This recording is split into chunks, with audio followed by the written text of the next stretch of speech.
Thanks for tuning into Kentucky Running. I'm your host, Matt Reno, and today we're talking to a registered dietitian at UK Healthcare, Kayla Dudick. Not only does she have a ton of knowledge on nutrition that she's going to share with us today, but Kayla is also a member of John's Bluegrass Running Club. So before we get to the interview, I want to take a few minutes to talk about what this running club is all about and what the benefits of membership are for you. And so to talk about that right now, joining me is our general manager of John's Run Walk Shop, Riley Marshall, and our race director, event manager, who is leading Run Club, Eva Jackson. Riley, Eva, thanks for joining me, and really excited about this Run Club. We launched it a couple weeks ago, and already have several members, and there's real buzz going on. Let's dive into the details. Riley, why don't you start by telling us about how John's Bluegrass Running Club got started? Hey, Matt. Yeah, as always, it's fun to be here. Thanks for having me. We've always had running from the store since the inception. People have been running from the business for 45 years or so. But our goal in this club, first and foremost, is to promote running in the area. Running, walking, all kinds of movement. And we needed to formalize to do that. So we needed to get away from our kind of informal group runs from the shop and add a formal club to use a collective voice in a way that we haven't been able to previously. Some of those goals include meeting with city officials on ways running can be safer, on more places we're allowed to run safely. We've spoken a little bit in the past already on this podcast about how we think the running community could be stronger here. And that is one of probably the main goal of this club. And how does this new, more formalized club tie into the history of John's Run Walk Shop? Great question. So many people don't actually know this. We were called John's Bluegrass Running Store for years and years, and eventually retitled that store to be John's Run Walk Shop to be more inclusive of walkers. And this club has come out of that same spirit, is inclusivity and accessibility. So it'll always be free to run with us, but we have titled the club John's Bluegrass Running Club to tie into the racing arm of our business, John's Bluegrass Racing Company, speaking to our heritage of John's Bluegrass Running Store and really just highlighting what we're trying to do in this local area. And again, this club is open to runners, walkers of all ages, all paces. I love the inclusivity of it, but we are going to have an elite team, correct? Yes, we are going to have an elite team. We will be accepting applications for that team in December, and our elite team will run all the way through 2025 as a representative of John's Bluegrass Running Club, John's Run Walk Shop, and that's going to come with a lot of fun perks, so keep your eye out for those applications coming down the line. Awesome. And speaking of perks, Eva, tell us about some of the things that people get as a member of John's Bluegrass Running Club. Hi, Matt. Thanks for having me. As a member of John's Bluegrass Running Club, they get lots of awesome goodies.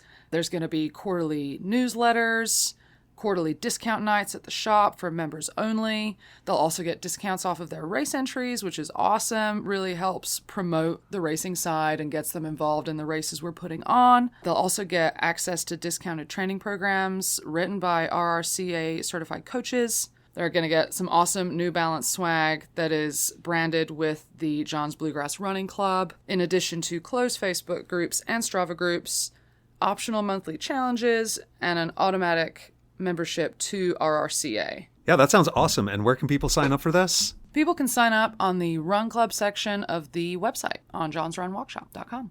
And like we said, even if you're not a member of the club, it's always free to run with us. Can you just tell people when and where we have our weekly runs? Sure. We will always run from the Ashland Avenue shop in Chevy Chase on Tuesdays and Thursdays at 6 p.m. And then on Saturdays, during the warmer months, we run from 7 a.m. And during the winter, we run at 8. I want to take a quick break to tell you about our sponsor, Curex Insoles. If you're a runner or other kind of athlete, of course you want to do what you can to prevent injuries. An easy way to do this is with a pair of insoles. When you run, you're exerting up to 3 times your body weight on your feet and joints. Curex insoles reduce that stress on your joints. Less pressure on your body means decreased pain and increased performance. Curex Run Pro insoles are supportive, but also soft and flexible. They come in 3 profiles, high, medium, and low, to fit your arch type. So next time you're in John's Run Walk Shop, ask us to check out your arches and knee alignment so we can help find the right pair of Curex Run Pro insoles for you. Learn more at johnsrunwalkshop.com/insoles. Today we're talking with Kayla Dudick, a registered dietitian who got her master's in dietetic internship through University of Kentucky and now works for UK Healthcare at Good Samaritan. Kayla, you're a big runner. What race are you training for right now?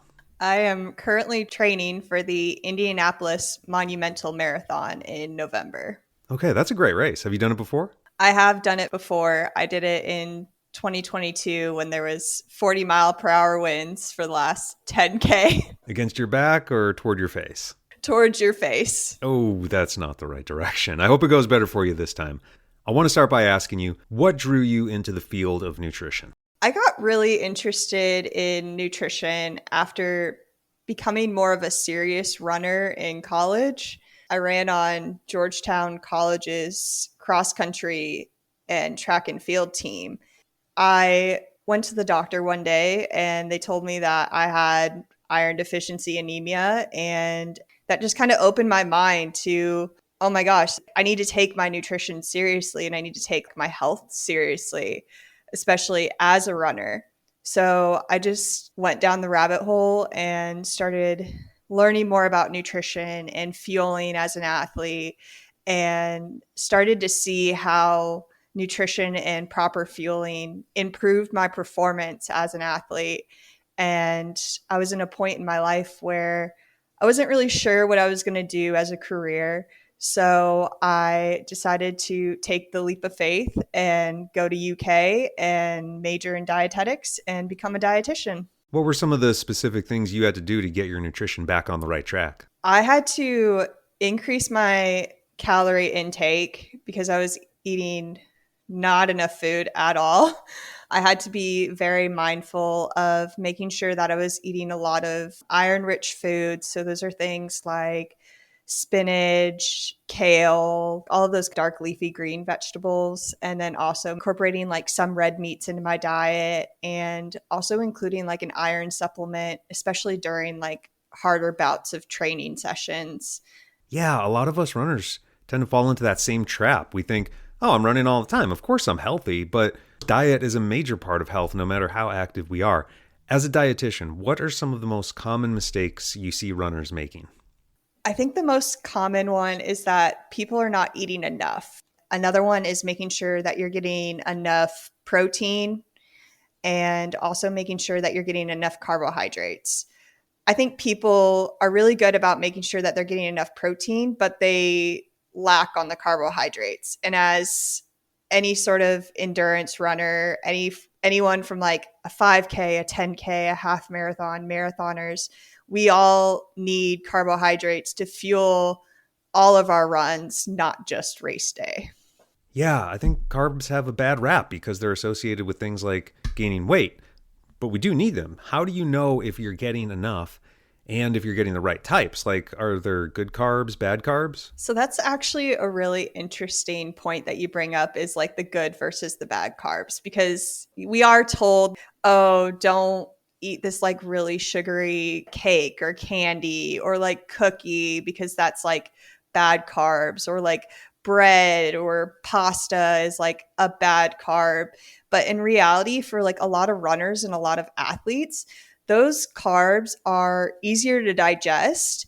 And so if we eat them before a run, our body can utilize those carbohydrates a lot faster than some of like the more complex carbohydrates that are things like your fruits and your vegetables and your whole grains.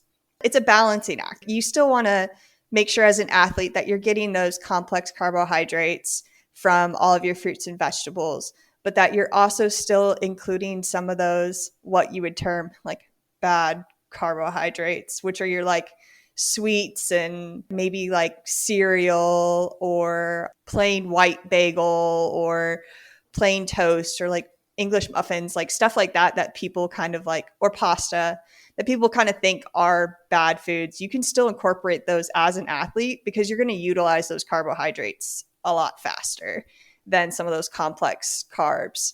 And then you could potentially have less GI distress from the simple carbohydrates than you would from just filling yourself with a lot of complex carbohydrates and having to spend the time to digest those during a run. I think a lot of listeners were crossing their fingers when I asked that question. Like, please don't say bagels are bad. I'm really glad you said they can be incorporated. Let's talk about protein. How do you know if you're not getting enough? And specifically, how can vegetarians and vegans know if they're getting enough protein? So I think the biggest way that you can kind of tell that you're not getting enough protein is that you're not recovering from your runs as well as you used to. I know for me personally, whenever I'm like right now, I'm currently supplementing with a protein powder to just make sure that I'm like covering all my bases. And when I take the protein powder after a run, the next day, my muscles feel better. Like they don't feel as fatigued. And so I can go out there and I can run harder and try to like push some of those paces. You feel better overall. And then in terms of like for vegetarians getting protein, there's such a variety of protein sources. There are things like beans, legumes, lentils. There's a lot of like meat alternatives now. There's tofu. There's tempeh. Tempeh is like, I think it's like 20 grams of protein per serving, and it's just like fermented soybeans with a whole grain. I love tempeh. Yeah, me too. Yeah, I really love the bacon tempeh. It's so good. Yeah, meat alternatives have come such a long way. I remember when veggie burgers were just like cardboard. Yeah. I was vegetarian for a little while. Didn't stick, but I do still try to eat meat alternatives as much as possible. And I found that I like black bean burgers better than regular burgers. Same. I had veggie burgers last night for dinner. And like you, I was vegetarian. And when I was vegetarian, there weren't as many options as there are now. It's crazy how many options there are. And like these companies are getting really good about starting to make them healthier in terms of like the fat content and stuff that's in them. So it's like they're coming a long way from where they used to be. Yeah, with some of the products, I worry, like, does this have too much sodium in it? But they do seem to be getting better all around. Yeah, they definitely are. And you bring up another great point about sodium, another nutrient that runners are always scared of, or even just the general population is scared of, that we actually might need more of as a runner. Right, because it's important for hydration. Yep. Let's veer into hydration for just a minute. You need more than just water, right? Because we're losing more than just water when we run and sweat. What else do we need to replenish? Yeah, so we need more than just water. We need also sodium, potassium, and magnesium. So those are just a bunch of electrolytes that are important for just general like muscle contraction. Our muscles utilize all of those electrolytes every time that we are striking our foot on the ground and like running forward. And so when we're running, and especially here in Kentucky with all of the humidity and how hot it is. Yeah, I've noticed. Yeah, we end up burning more sodium, potassium, and magnesium through sweat, through those muscle contractions. And so we need to be more mindful about during our run, making sure that we're drinking any sort of electrolyte mix. Like I really like Scratch, but whatever electrolyte mix works for you, making sure to drink that during the run, and then making sure that after the run that we're also replenishing that hydration with water and electrolytes. A lot of people after a run are like immediately go and drink a ton of water, but then they forget, wait, I actually need to replenish my electrolytes. So making sure to get those added electrolytes via that through, again, like maybe you take another electrolyte powder mix or like a Gatorade or a Powerade. Yeah, exactly. And at John's, we have Sword, we have salt stick tablets, which are great for while you're running. Yep. Next question. How should a runner's diet differ during a training season versus during an off season? During a training season, again, that's when you're going to really focus on higher protein and higher carbohydrates, which is also going to increase your overall caloric intake because you need to make sure that you're eating enough food to be able to fuel those longer runs. So for any runner, that might include making sure that you're also getting not only just 3 meals a day, but maybe 5 to 6 meals a day. So you might have like 3 snacks and 3 meals. And those snacks might contain carbohydrates and protein. One of those snacks might just be carbohydrates, and that might be the snack that you eat before your run. And that's just going to give you the fuel to be able to run your best and have a good day.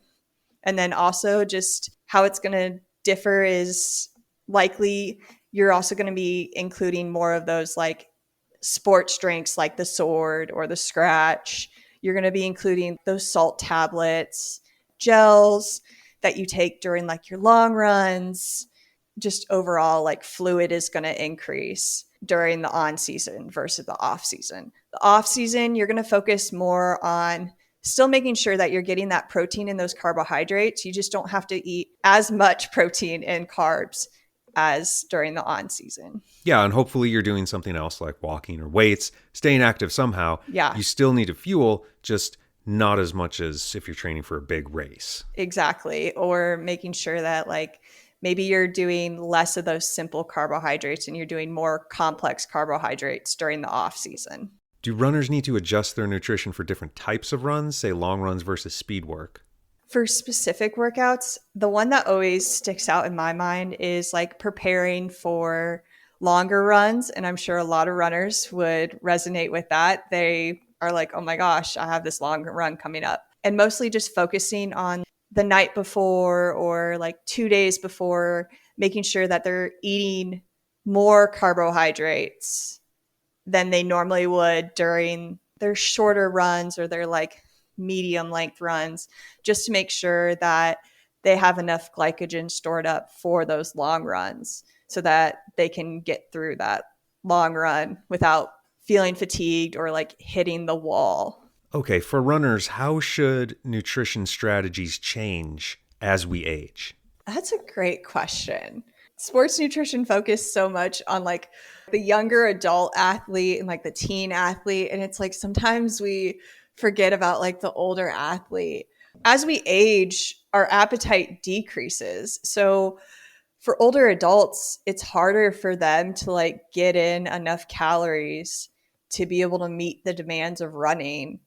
It's just like for them, it's really focusing on making sure that they're still eating enough, still getting in those like complex carbohydrates, and also making sure that they're like getting in enough protein. And maybe if they need a vitamin supplement, because sometimes they're more likely to be like deficient in things like calcium and vitamin D. And also making sure that they're really like getting enough fluid, because a lot of older adults don't get enough fluids. And so they're very dehydrated. It's focusing on like really making sure that they still have that healthy diet. And if they can like follow similar strategies to like younger adults in terms of making sure that they're getting more carbohydrates during harder training blocks or like before races, then like that's great. But I think the first thing for older adults to be mindful is like, am I just eating enough? Am I getting enough fluid to provide my body with what it needs to be able to continue to run? Okay, great things to be aware of. You mentioned supplements. Any thoughts on supplements for runners of varying ages? Anything you recommend? So my disclaimer is that a supplement is to supplement your diet. It is not to replace a bad diet. Right. A lot of people, especially runners, can benefit from taking a multivitamin supplement.